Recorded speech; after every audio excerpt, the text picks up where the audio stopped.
it have to be in Vegas? No, anywhere. Anywhere.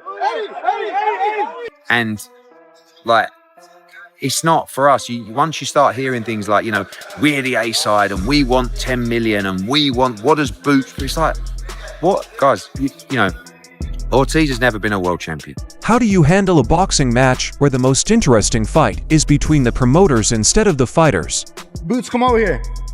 Fly, fly. Oh, let's go, man. All right, so that you answered the question. Just now, we saw one of the most exciting moments in recent fighting history. A tense and angry argument between Virgil Ortiz, Ennis, and Hearn Boots. It was the moment every fan had hoped for. A fight in real life that should have been easy. A promise of a war to come.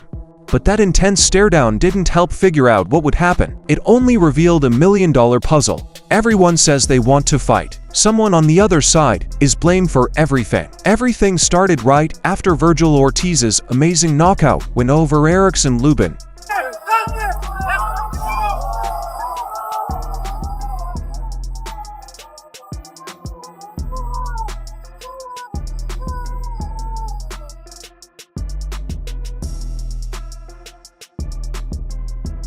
Ortiz was celebrating when Hearn Boots Ennis and his manager Eddie Hearn were called into the ring. They were not asked, as Hearn himself said. This should have been a tense and maybe even aggressive time. There are two rival groups, one that just won and the other that wants to be the center of attention. What Hearn did, though, was the first big surprise of the night. It didn't bother him. It made him happy.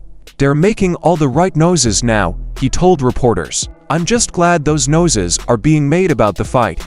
This set the scene for the story. They were ready to do business, open for business, and pleased to be there. But that sense of working together wouldn't last all night. The first shot was fired almost right away, and it came from a trusted and strong source. Robert Garcia, Virgil Ortiz's well-known trainer, told him something shocking. After telling everyone, Garcia said he was sure Eddie Hearn and Matchroom Boxing had no plans to take the fight. He said that they were only there to try to get publicity from Ortiz's big moment. He went even further and said they were already planning another fight and another date for Boots behind her back.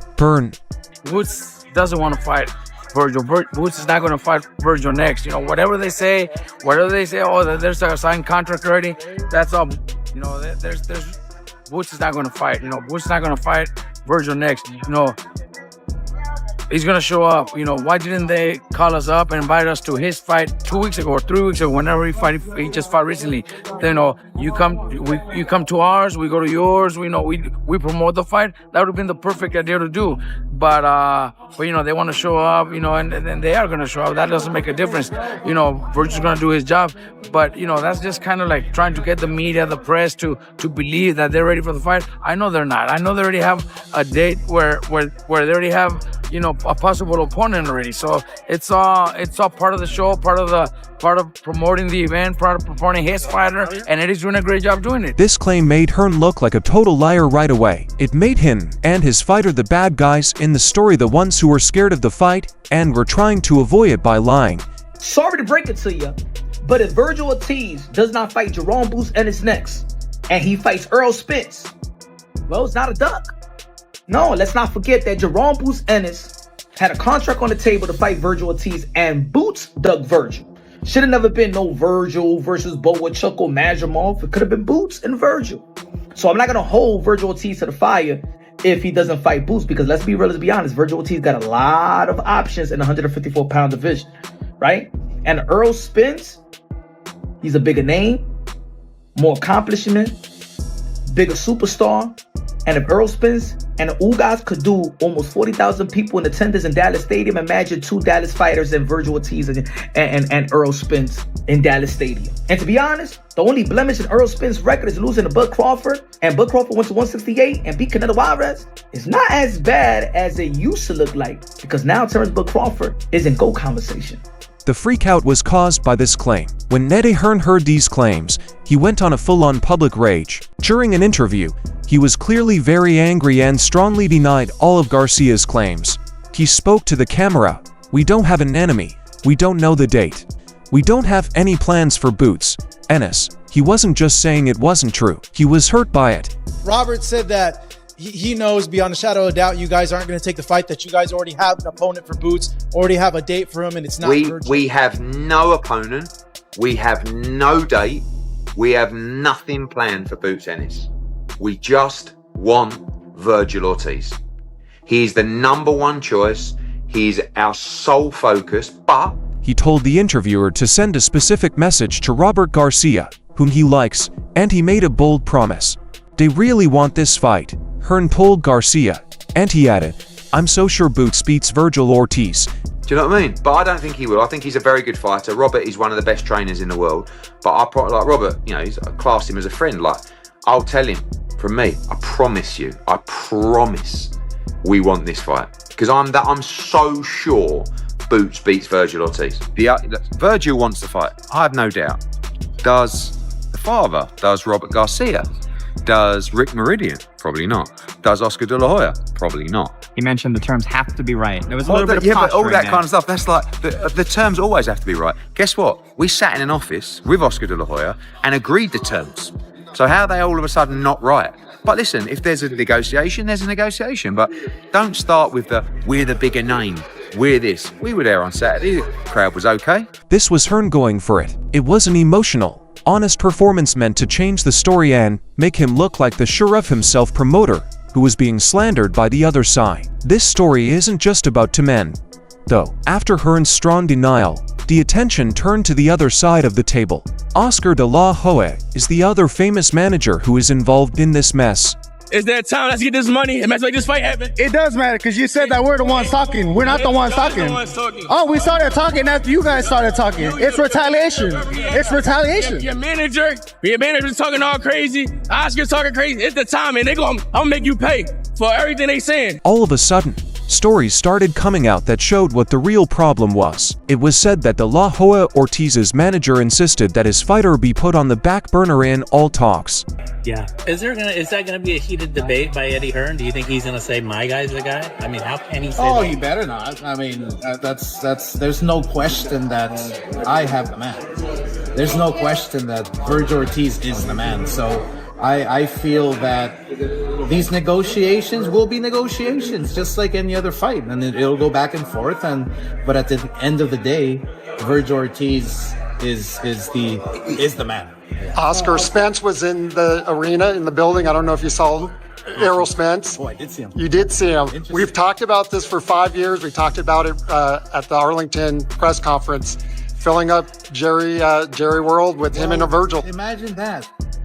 Virgil is in such a good place right now. If we don't get favorable negotiations, then we can always go to Errol Spence, or we can go to Fundura. So there's a lot of options for Virgil.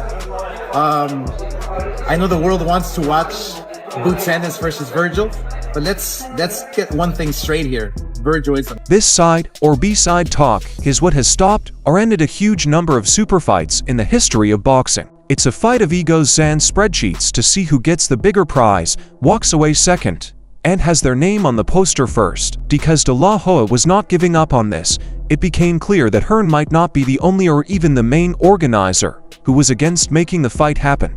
What's your response to Oscar De La Hoya saying that, Virgil is the A side in the Boots fight? He had a fantastic performance against Ruben. I don't know why. I mean, I don't care who he's on what side, by the way. Yeah. I don't see how is he the A side. I don't know. I mean, what makes you the A side? I mean, he's never won a world title, right? Boots has been a world champion. He's unified the division. I mean, I just think they're two great fighters. A side, B side, Z side. I don't give a fuck. Make the fight. Like, once you start hearing things like the terms have to be right, and we want 10 million, and it's like, whoa, guys, like, do you actually want this fight or not? The terms have already been agreed in a room.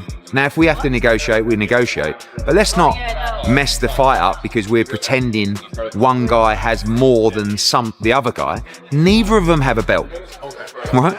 They're just number one and number two in the division. But for me, we're number one. But I'm not standing there going, we're number one. We're the A side. I don't care, because all that means is you don't want the fight.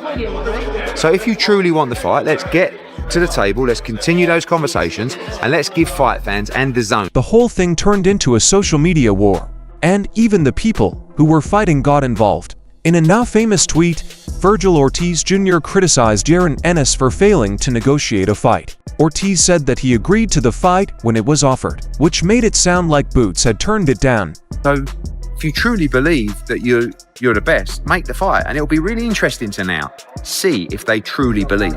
Because the fight's there, the fight's done, the money's there, the pay-per-view's there. I mean, it's a massive fight, but you can find an excuse if you don't want to do it. So we'll see. And both guys, Virgil's what, 27, is it? I mean, Boots is 28.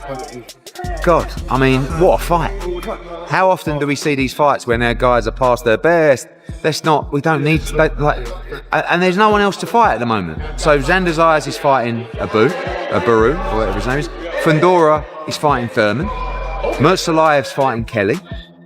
What people in Hearn's group would later call this fake call-out made things even more confusing for the public. The fighter was the one who pointed the finger, but Hearn had another answer ready. He later gave a frustrated report, saying that they had agreed to work together months before. He said that both sides had agreed, but since then, his calls have not been returned, and Golden Boy has said anything. And I don't mean it disrespectfully when I say they just don't beat Jaron Ennis. In fact, that style is absolutely tailor-made for Boots. Just to make it clear on Virgil Ortiz. We sat in a room, me, Oscar De La Hoya, Eric Gomez, and the top DAZN execs in America. We talked about how a deal would work with those two fighters, and we agreed on a deal. We went away, we signed a new deal with Boots. Part of that deal, within the contract, was the deal that we agreed with Golden Boy and DAZN to fight Virgil Ortiz. Boots signed it. Now, we didn't hear anything back. We told them we're going to fight in October. They said they're going to fight in November, and we haven't heard anything back. On Tuesday, Eric Gomez called me, and he said, look, I just wanted to let you know, we're fighting Lubin. After that, we want to get the Boots fight made. I said, well, we're in. So I take their word for it, and I truly believe Oscar De La Hoya wants to make great fights. But that fight is done on our side, on all the terms that we agreed with Golden Boy. That fight for me, although it doesn't carry an official world championship, which is what we want at 54, is one of the best fights in boxing. But the biggest surprise, the ultimate trump card in this whole advertising war, was still to come. Robert Garcia, Virgil Ortiz Jr., and the boxing media all said that Eddie Hearn and his fighter wouldn't sign, so Hearn dropped the bomb. He was asked straight out if Boots would sign the deal. Hearn told the interviewer, "We've already signed the contract." He said that Yaron Boots Ennis had already done something wrong. The paper already had his name on it, and all that was left was for Golden Boy to sign their sign. If this one sentence is true, it turns the whole story on its head. It makes Hearns' temper tantrum look less like a show and more like real anger. You think he wants the fight? I don't think he want to fight right now. I don't think, because I'm looking at all the stuff coming up on the Instagram and all that stuff. Like he want to fight Spence. Spence, what did he say? He want to fight Spence. He didn't want to fight Boots at that time. So I don't know what they doing. He's not 100% sure that Virgil going to take the fight. You know what I mean? If not, we just going to move on. We're going to move on to, what's that? Fandora, another good fight. Y'all whole team been talking too much, and that what they have been doing over these last 6-7 months. It's no more talking. Go ahead. Hopefully they sign on papers and make this fight happen, because I feel like this is the biggest fight in boxing. And like I said, I'm about to show the world why I'm the best in the world. Who is really stopping the biggest fight in American boxing if Hearn's deal is already signed? That's why fans are so worn out. Everyone in the boxing world is talking about this whole thing, from the fight in the ring to the meltdowns among the promoters. But everyone is also very suspicious about it. We've seen this show before. Politics and egos have been known to make a fight last too long, leaving fans with nothing but a what if. For me, the best fight in American boxing. Style-wise, skill-wise, prime-wise, like everything. This is such a great fight. So I don't want to, clap back at his comments. Oscar's a great promoter, and he does want to make the great fights. If you truly believe your man will win, let's just make it happen. And Both guys are going to go on to have fantastic careers, but these are the kind of fights that we need to see in their prime. All of Virgil's punches. If you're a good fighter, you're going to see all his punches. He loads up on every shot. He tries his hardest to knock you out, which is cool, and he has a good heart. But at a certain level, that's not going to work. That's why I beat him every time in the amateurs. He's very emotional in the ring, and he just starts shooting any type of shots. And he does. I mean, in the amateurs, I didn't feel his power. I think it looks scarier from the outside. I don't think he's a one-punch knockout artist. I think he's a volume. I think he could hurt you and then keep on like one punch. It means like, boom, you hit him, he drops, you know? Me and Robert always been cool. I'm not going to lie, though. I've always cooked every single one of his fighters in sparring. Me, that has something to do with it. But, I mean, I don't mean no disrespect, but I did. I mean, what can I say? I don't think I remember any of his fighters ever beating me. Hearn's most recent statements have made this fear even stronger. Now he's telling everyone that Gironis doesn't have to work with Virgil Ortiz and that Boots wants to win championship belts, which Virgil doesn't have. And by the way, They was talking about Spence and Charlo. but Spence, it's like those guys, they just want so much money. And by the way, Spence hasn't fought for 2 years or whatever it is, or however long, right? And I don't think even know whether he's going to fight again. And Charlo sits there, don't fight at all. And when he does, he just asks for 5 million, 10 million, whatever. These guys put the guys in their primes. 2 animals, monsters of the division. But you've got to believe you can win the fight. If not, they'll just never make it. He said, how you gonna say that? And then I think 2-3 weeks ago, he did an interview saying, I hope he come down here and so we can build this fight up. And don't nobody know, they didn't invite us down here. We came down here on our own. We came to invade, this Texas and let everybody know that I want this fight. And I'm gonna show the world why I'm the best in the world. I'm going to take it to them, because like I said, they've been doing too much talking. It's too much talking. The time is now. We both in our primes. Everybody want to see it. I'm about to shut all the haters up because that's what they've been doing. And it's time to have fun, man. I'm about to take over this division straight like that. Is this just a smart way to negotiate? A way to put public pressure on the La Jolla to close the deal? Or is it the first step in a plan to leave? A way to keep your cool and move on to a fight that isn't as hard? But not all the time. Josecito Lopez can't walk down Virgil Ortiz. You know what I'm saying? Like maybe Boots can, but he gonna be met with some resistance. That's a fight I want to see. Yeah, Boots and Virgil. That's a They banger. ain't gonna do it. When Virgil was with Robert, who he's not with anymore, Garcia, we interviewed him and Robert said he didn't want that fight at least for 2 more. And Virgil himself said he didn't want that fight or the Crawford fight at least for 2 more. So now he's had that Velasquez fight and he'll have whatever this is. And then hopefully he's ready. I like that. That's a good fight. What about Conor Ben? Think about Conor Ben. Ben gonna fight too. I ain't really seen too much of him to really have an opinion on it. We're left with a mystery that we can't answer. Eddie Hearn, one of the promoters, says he has a signed contract and begs for the fight. A different promoter, Oscar de la Hoya, talks about Asai, which is a word that means my way or the highway. And one of the fights, Virgil Ortiz, blamed the other guy on social media. Eddie Hearn's public meltdown made for great TV and got thousands of clicks. But was it really the anger of a man who was trying very hard to make a lasting fight for his client? Or did it look like the cold, planned moves of a master promoter playing 5D chess, winning the PR war even though they knew the fight would never happen? There is no way to get to the truth because of contracts, egos, and decades of fighting politics. As always, the only ones who are sure to lose are the fans. That's all for today's show. Don't forget to like, subscribe, and click that bell icon if you liked it so you don't miss our next movie. Also, don't forget to leave a comment with your ideas. We'll see you in the next show, so stay tuned.